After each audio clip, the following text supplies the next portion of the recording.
I want to start this video off by personally thanking YLearn for the meeting that I had with him 2 days ago, as I booked a call with him to basically sit down, figure out a couple things, not just with my YouTube channel, but also on the financial side. Since one of the goals of that call was basically trying to figure out, things on my YouTube channel, what can be improved, and, sort of get a third party's bird eye view of my channel. So I want to thank YLearn again for his time, especially since he was traveling and our time zones didn't completely align, so it was the middle of the night for him. So anyway, I want to talk about in this video some of the things that he talked about, as well as some few other life things going on, as well as the continued goal of the channel. So first off, when it came to my meeting with YLearn, I learned quite a few things, including removing silence in the audio, as well as creating a new style for thumbnails.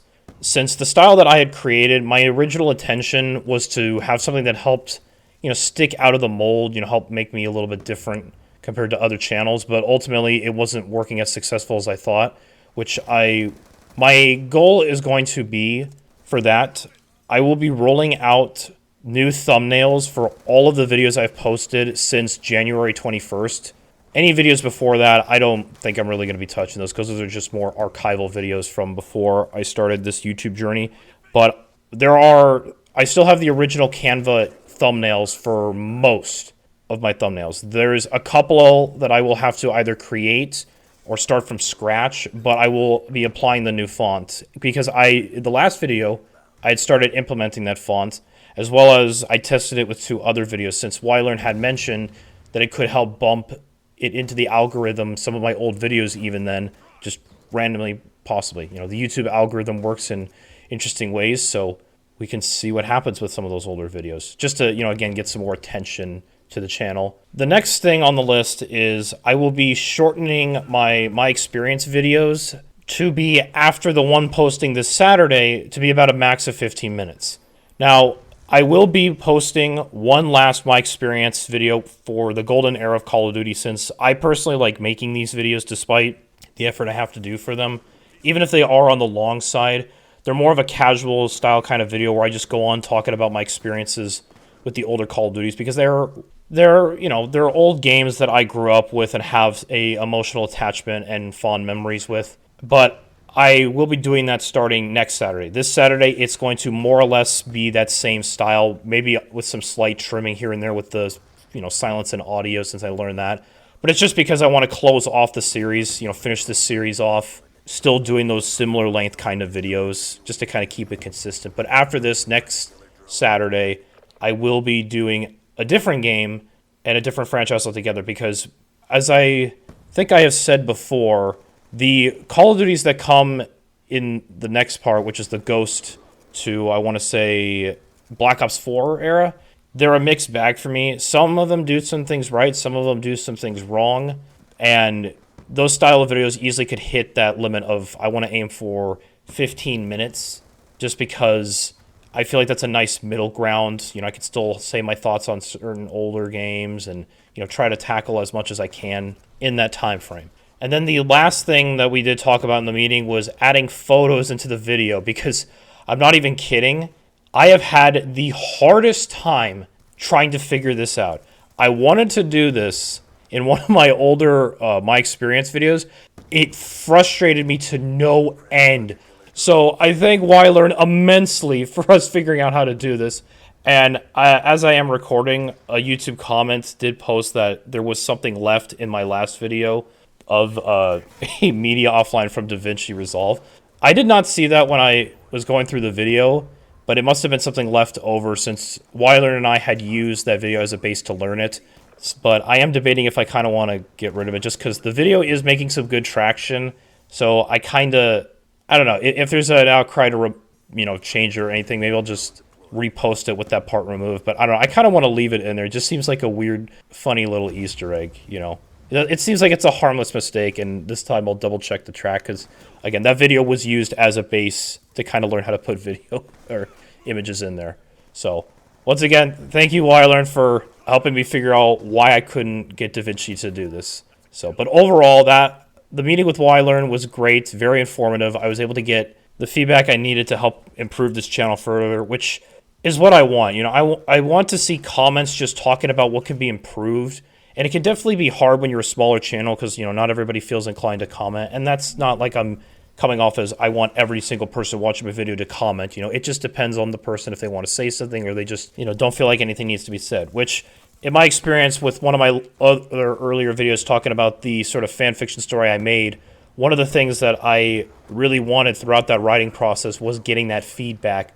And I never really did, sadly, as much as I'd like to during that process. And it's why I always want to strive to have that feedback, because that feedback can help me improve and change and pivot if need be before it, gets either worse or just comes off as never wanting to change.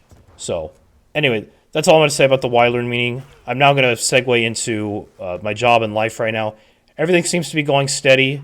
I am starting to do exterior work, doing a little bit of overtime, and I'm actually being paid quite a bit more when it comes to overtime.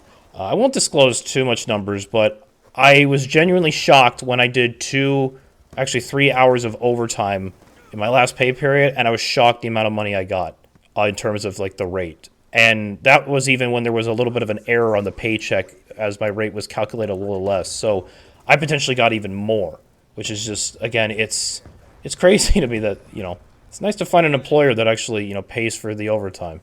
And like I said, I'm just keeping going forward. It's a trade. It's painting, interior, exterior. It gives me something under my belt to become, desirable. And it's possibly an inflation, recession-proof kind of job because there's always going to be painters needed in the world for pretty much anything. So definitely going to be seeing how things play out. And we'll just keep going forward and keep grinding forward, as they say. And the last thing I want to talk about is the goal of the channel. So first and foremost, I want this channel to be more of a hobby than income. I mean, that is going to be the goal. It's just I want to take it as a laid-back kind of approach. Just, posting, getting on the trend of Call of Duty commentaries or gaming commentaries for that matter, since I kind of like to break the mold a bit and maybe use other footage. But this is a 5-year journey. Now, I have two ways I'm looking at this 5-year journey.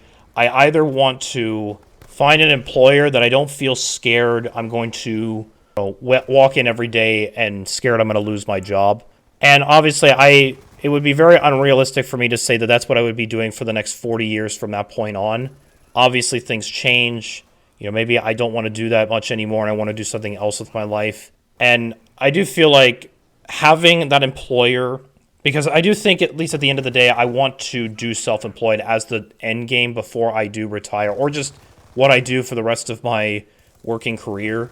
But right now, I still need to accumulate wealth, experience, still go out, meet people, network, that kind of thing. And having an employer, being able to go into a job, not scared I'm going to lose it, that's what my biggest priority is in this 5-year journey.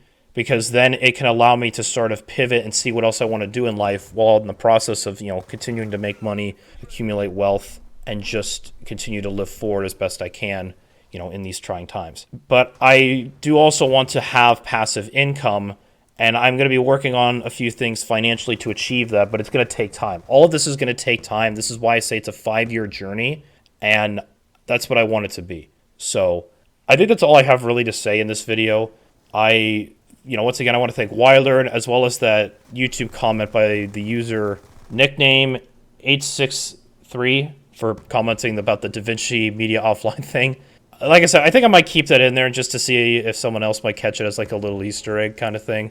Just because I don't know if I want to, re-upload the video after it's been 24 hours and it's now starting to get in the algorithm. Since the algorithm has been very interesting for me, it seems to be that my videos, for the most part, love to gain views about 24 hours after I've posted them. At least that's how I'm looking at it. So anyway, I'm just going to leave it off there. Once again, thank you all for the support that you've been giving me over the past couple of months and helping this channel grow. We are still on the goal to 300 subscribers. And as of recording, I'm at 184, so we're still making good headway. We have till the end of May to reach that 300 goal, and I have no doubt that we will. And the footage in the background is clearly hinting at what next Call of Duty is going to be talked about this Saturday. So I will see you then with that video.